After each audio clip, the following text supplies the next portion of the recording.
भारत सरकार उन 3 कानूनों को खत्म करवाना, उनको रद्द करवाना हमारी पहली मांग है। वो हर हाल में खत्म होने चाहिए। और उनके साथ एक बात और ध्यान में रखनी है, जो हम मांगते हैं वो ये मांग है कि MSP है जो उसकी गारंटी और उस MSP पर खरीदने की भी गारंटी, इसका कानून बने। वो कानून बनाए सरकार, फिर हमारा मतलब ये किसानों के जो ऊपर जो कुहाड़ा उठा है, किसानों की जो जिसे हम डेथ वारंट कहते हैं, उससे किसान का बड़ा हो पाएगा, बच जाएंगे। हमारा मतलब इतना ही कहना है। थोड़ा मुंह ऐसे मैं थोड़ा एक्सप्लेन करने की कोशिश करूंगा कि हमारा जो बुनियादी जो शंके हैं, हमें मोदी सरकार कहती है कि ये कानून हम किसान के भले के लिए लाए। 13 तारीख को मीटिंग हुई, मंत्री 3 थे, उसमें हमारा सवाल था कि कौन से किसान ने आपसे ये भला करने की डिमांड की थी या कौन सी ऑर्गेनाइजेशन ने भला करने की डिमांड की थी। दूसरा, उन्होंने वो कहते हैं कि जी हम तो बिचौलियों को निकालने के लिए हमने ये कानून लाए हैं। तो हम कहते हैं डिफाइन बिचौलिया। हमारे पंजाब और हरियाणा का marketing system this is one of the best in the world. तो वहाँ पे जो आड़ती है वो क्या करता है, हम ट्राली लाते हैं, वो खाली करवाता है, उसको उसकी सफाई करवाता है, उसको रेट लगवा के खरीद एजेंसी से फिर उसको बोरियों में भर के उनको ट्रांसफर करता है, तो सारी पेमेंट लेके किसान को देता है। अगर वो 1500 रुपए खरीदे और 1925 का बिल बनाए फिर तो बिचौलिया हुआ। उसने ये सारी सर्विस दी, उसके लिए उसने अपना कमीशन ले लिया। He service provider, he is not बिचौलिया। बिचौलिया आप बिचौलिए के दबाव में है क्योंकि आपने डिफेंस में बिचौलिए रखे हुए हैं। आपने भारत सरकार का जो ट्रेड और कॉमर्स है उसके लिए बिचौलिए रखे हुए हैं, हर काम के लिए बिचौलिए रखे हुए हैं। भारत सरकार का कहीं भी कोई भी सौदा हो बगैर बिचौलिए के नहीं होता, इसीलिए उनके दिमाग पे चढ़ा है। लेकिन हमारे यहाँ जो है वो ही सर्विस प्रोवाइडर, इज नॉट बिचौलिया। अगली बात, वो कहते हैं कि जी हमने जो कानून बनाया है, हमने एक देश एक मंडी बना दी। ग्राउंड रियलिटी ये है कि 1976 में हमने एक एजिटेशन लड़ा जब जोनल रिस्ट्रिक्शंस थी, हम पंजाब से बाहर गेहूं नहीं ले जा सकते थे। 1450 किसान 40-40 दिन जेल गए और दूसरी तरफ एक हाई कोर्ट में केस डाला जिसने नवंबर 76 में फैसला दे दिया कि सरकार किसी भी किसान को रोक नहीं सकती, वो अपनी पैदावार देश के किसी भी कोने में कितनी मात्रा में जब जी चाहे वो ले जा सकता है। उसको आप स्टॉकिस्ट भी नहीं कह सकते क्योंकि वो अपना खून पसीना बहा के पैदा करता है। तो 77 में जब जनता सरकार आई तो पहला पार्लियामेंट का रेजोल्यूशन है कि देश में सारे देश का एक जोन होगा। हमने पूछा कि बिहार से पैडी पंजाब में आती है, यूपी से पंजाब में आती है, यूपी से गेहूं पैडी पंजाब और हरियाणा में आती है, कोई पाबंदी नहीं। हम अपना किन्नू बंगाल में बेंगलोर में बेचते हैं, कोई पाबंदी नहीं।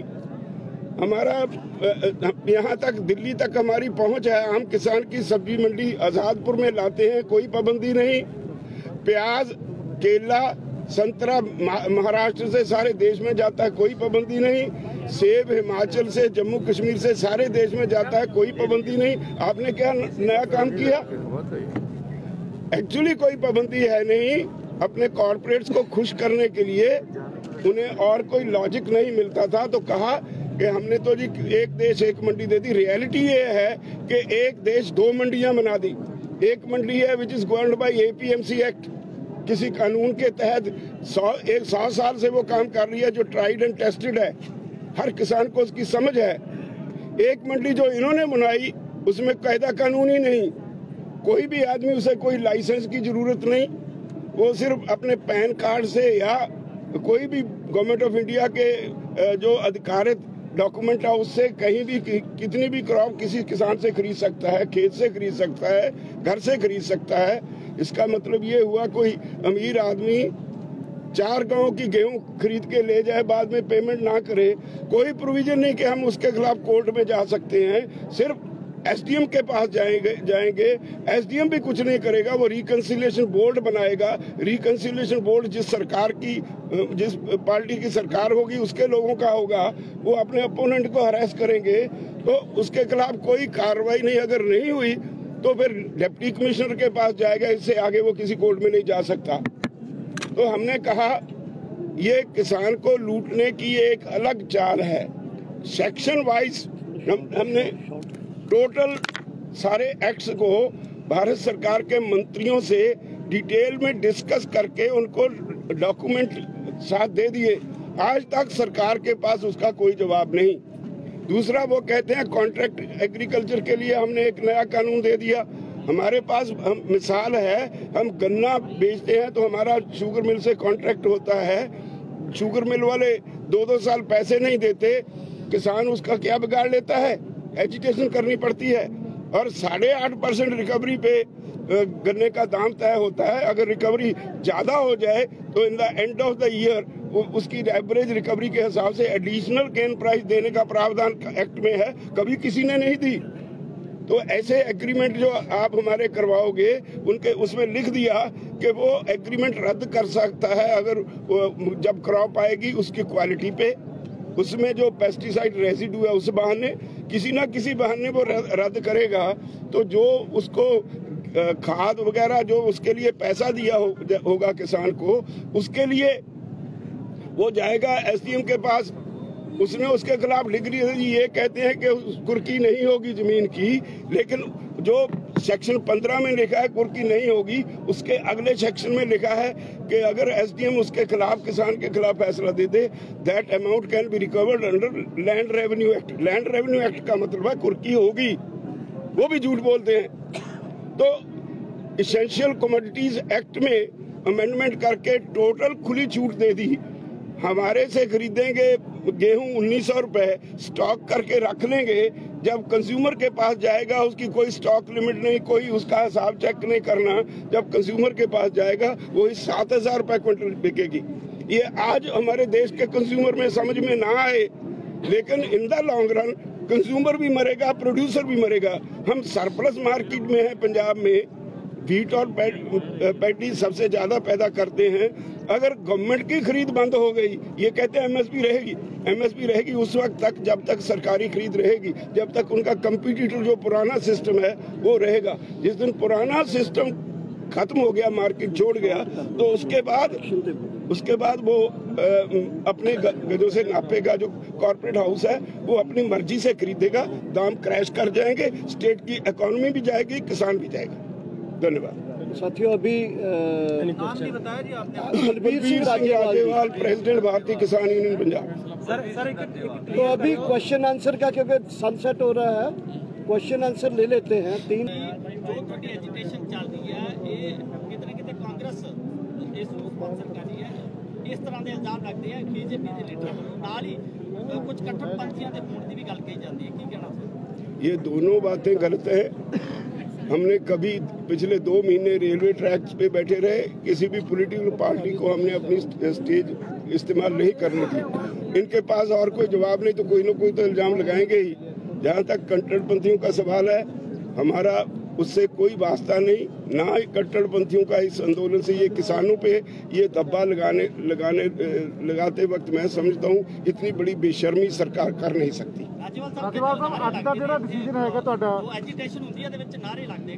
इतनी बड़ी गैदरिंग में लोग आ जाते हैं कई बार एक्सप्लॉइट करने को, लेकिन ओवरऑल ये स्थिति कहीं नहीं है। आप मिलके देख सकते हो, वो सीधे साधे किसान हैं जो यहाँ आए हैं, उनको अपने फ्यूचर का फिक्र है, इसलिए वो यहाँ आए बैठे हैं। जो ऐसे लोग हैं वो बड़े तेज होते हैं, वक्त का फायदा उठाने के लिए आते हैं, लेकिन हमारी कोशिश है कि हम ऐसे लोगों को चेक करते रहें। आज हमने कुछ कमेटियां भी बनाई हैं, वॉलंटियर्स खड़े रहेंगे जगह जगह पे, आज बना दी है कमेटियां ऐसे लोगों को सबको चेक करने के लिए। 26-27 ਤੋਂ ਪਹਿਲਾਂ ਜਿਹੜਾ ਬੁਲਾਵਾ ਆਇਆ ਸੀ ਕਿ ਉਸ ਨੂੰ ਨਾਮਨਜ਼ੂਰ ਕੀਤਾ ਗਿਆ ਜਾਂ ਚਿੱਠੀ ਉਸ ਤੋਂ ਬਾਅਦ ਆਈ ਸੀ ਜਦੋਂ ਇੱਥੇ ਧਰਨੇ ਲੱਗ ਜਾਂਦੇ ਉਸ ਨੂੰ ਨਾਮਨਜ਼ੂਰ ਕੀਤਾ? ਥੋੜਾ क्लियर कर। फिर आपको शायद मालूम नहीं, 3 सितंबर को इस एग्रीकल्चर सेक्रेटरी की मीटिंग थी, उस दिन मंत्री भेज दिए पंजाब में, हमें बुला लिया यहाँ, हम उस मीटिंग में वॉकआउट कर गए थे। उसके बाद 13 नवंबर 13 नवंबर को यहाँ मीटिंग थी, उसमें 3 मंत्री थे, पीयूष गोयल, नरेंद्र सिंह तोमर और सोम प्रकाश, 3 मिनिस्टर थे। सारा दिन 3.5 घंटे हमने बहस की, उनके पास कोई जवाब नहीं। लेकिन उसके बाद आज जो मीटिंग उन्होंने हमें कल कहा था कि आपके साथ मंडे को उन्होंने बोला था मीटिंग करेंगे विदाउट एनी कंडीशन, जब लेटर आई तो उसमें कंडीशन डाल दी, इसलिए हमने उसको रिजेक्ट कर दिया। ਅੱਜ ਦਾ ਜਿਹੜਾ ਡਿਸੀਜਨ ਹੈ ਰਾਜੇਵਾਲ ਸਾਹਿਬ, ਉਹ ਤੁਹਾਡੀਆਂ ਪੰਜਾਬ ਦੀਆਂ ਜਿਹੜੀਆਂ 30 ਜਥੇਬੰਦੀਆਂ ਹੈਗੀਆਂ, ਅੱਜ ਦਾ ਜਿਹੜਾ ਡਿਸੀਜਨ आरएसएस के एक समर्थक नेता शिव कुमार कक्का भी आपके आंदोलन में देखे गए हैं, क्या ये आरएसएस ट्राई तो नहीं कर रही आपके आंदोलन में घुसने के लिए? वो अपनी आरएसएस मैं क्लियर कर देता हूँ, मैं क्लियर कर देता हूँ इस बात को। शिव कुमार कक्का, शिव कुमार कक्का आरएसएस के किसी समय किसान विंग के प्रेसिडेंट रहे हैं, लेकिन उनका ये क्लियर कर ले सभी भाई, उनका इसी पर किसानों के मुद्दों पर शिवराज चौहान जी के साथ डिस्प्यूट हुआ कि किसानों की जो मांग है वो पूरी की जाए। जब इन्होंने किसानों की वो मांग पूरी नहीं की, उनके खिलाफ आंदोलन किया और पूरे का पूरी राजधानी को ट्रैक्टरों से, जैसे आज हुआ है ऐसे उन्होंने ब्लॉक किया।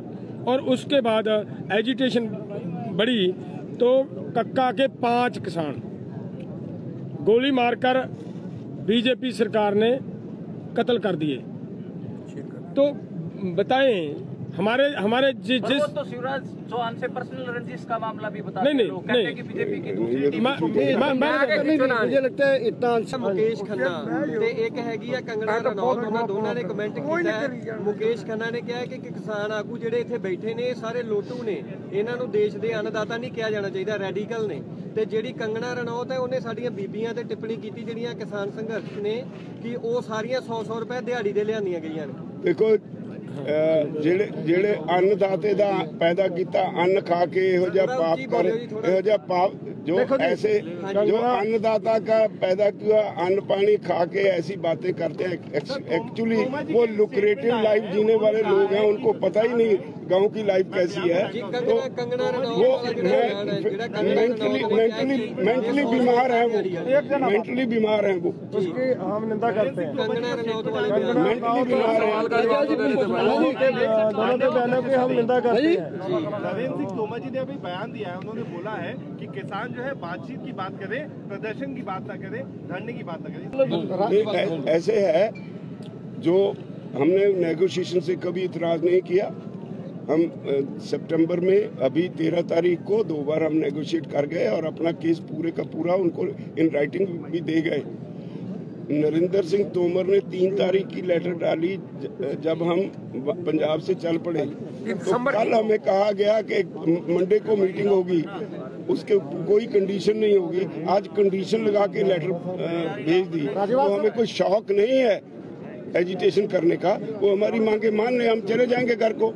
ਅੱਜ ਦਾ ਜਿਹੜਾ ਡਿਸੀਜਨ ਹੈਗਾ ਤੁਹਾਡਾ, ਇਹ ਜਿਹੜਾ ਤੁਹਾਡੀ 30 ਜਥੇਬੰਦੀਆਂ ਦਾ ਪਲੇਟਫਾਰਮ ਹੈਗਾ ਉਹਦਾ ਹੈ, ਤੇ ਬਾਕੀ ਜਿਹੜੇ ਜਥੇਬੰਦੀਆਂ ਹੈਗੀਆਂ ਉਹਨਾਂ ਦਾ ਇਸ ਦੇ ਵਾਸਤੇ ਕੀ ਉਹ ਹੈ ਕਿ हरियाणा ਤੇ राजस्थान ਦੇ किसान मैं बताता हूँ इसके बारे में। ये बात स्पष्ट होना चाहिए, जैसे हमारे अध्यक्ष जी ने बात किया है कि कॉल है संयुक्त किसान मोर्चे का। पंजाब में संघर्ष ज़्यादा है, ज़्यादा लोग हैं, इसीलिए हमारा ये आपत्ति भी है कि इसको गवर्नमेंट बोल रही है पंजाब के किसान ही ज़्यादा तड़प रहे हैं, बाकी जगह आज देख लो हरियाणा के किसान बैठे हैं, यूपी के किसान आए हैं तो बुराड़ी में, वहाँ गाजीपुर जो वो है बॉर्डर है वहाँ बैठे हैं, मध्य प्रदेश राजस्थान से मेधा पाटकर के साथ कितने लोग आए थे। सो ये संयुक्त किसान मोर्चे की कॉल है। एक दूसरा जो इन्होंने करा है अमित शाह जी के गृह मंत्री जी ने, वो क्या कर रहे हैं कि इसको ऑल इंडिया ना बता के इसको पंजाब के 30 संगठनों का तक ही रखा जाए, इसलिए वो चिट्ठी भी हमको ही लिखते हैं। हमारा ये मानना है कि जो अभी जो जॉइंट संघर्ष मोर्चा है वो अभी पूरा रूप अख्तियार कर लिया है, उनको भी इनवाइट उनको करना चाहिए। पंजाब के संगठन तो हैं ही हैं। डल्लेवाल जी सुनिए, डल्लेवाल जी संयुक्त किसान मंच में हैं, राज्यपाल जी हैं और कक्का जी हैं, गुरनाम सिंह है, तो उनको क्यों नहीं करते हमें ये समझ में नहीं आता। उनको भी इनवाइट करना चाहिए। हम तो 30 जाएंगे ही जाएंगे, हमको तो बुलाना ही बुलाना है। लेकिन उनको क्योंकि ऑल इंडिया मूवमेंट हो गया है, ऑल इंडिया को भी साथ ही करना चाहिए। आज का सीजन साहब जो है, आज का सीजन जो है, आए बात करने आपसे या आप लोग दिल्ली जाके बात करने को तैयार हैं? एक बात सुनिए, हमने अपनी मांगे रखी है, हम नहीं चाहते कोई मीटिंग दे, वो हमारी मांगे मान ले, ऐलान कर दे कि जो तीनों कानून हैं जो किसान विरोधी हैं वो हमने वापस ले लिए हैं। वो ऐलान करे कि जो बिजली का ऑर्डिनेंस है वो वापस लिया। वो ऐलान करे कि जो किसानों पर 1 करोड़ का जुर्माना, 5 साल की सजा का जो ऑर्डिनेंस वापस लिया, वो ऐलान कर दे, हम चले जाएंगे। हमें मीटिंग का शौक नहीं है। टेबल पे जाओगे या नहीं, सवाल तो है कि टेबल पे जाओगे। हर वेले जे विदाउट कंडीशन कॉल आएगी केंद्र सरकार की तो हम एक्सेप्ट करेंगे और जाएंगे। दिल्ली जाएंगे। हाँ जी।